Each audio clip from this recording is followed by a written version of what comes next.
what were your biggest challenges? Like be like with motherhood and like balancing your growth in the tech spaces, because a lot of our audience goes through that a lot. So how did you sort of balance it early on? Yeah, so I became a mother after being I think I was in my career for about 11 years or 10 years, right? Mm.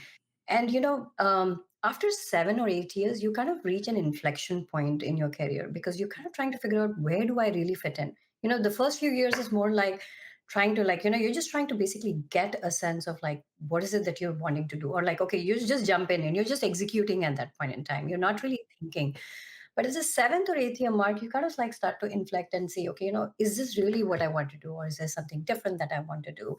And for somebody like me that is very interested in a lot of things, like, I do music, I do outside of this thing, like outside of work, I actually do music and a lot of other things. For me, it was very important to kind of like understand that about myself. Right.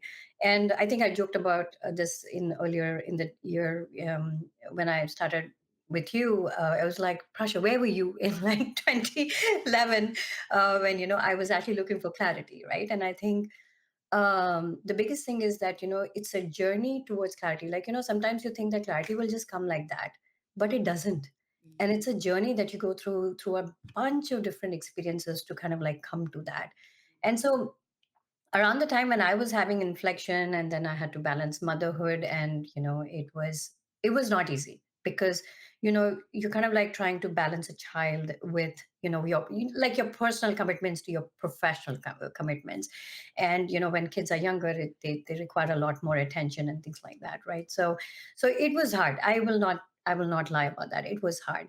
And it was not easy to kind of also balance. I'll not say there is a magic pill to balancing either, right?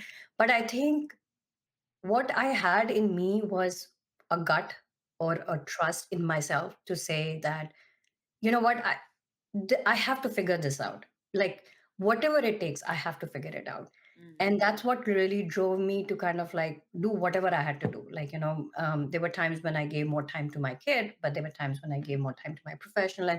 And there is no right or wrong. You have to figure out what works for you, and Mm. you have to basically go with that. And so that's kind of like what I would say. There is no magic formula. It's what works for you. And you have to ensure that you trust yourself and you're kind to yourself. I think those Mhm. are two very, very important things. Something that I think both of those things I did not understand at that point. But I think that's something that I would say is extremely important for you to go through Mhm. that journey less painfully, you know. And you realize over a period of time that that's what it boils down to.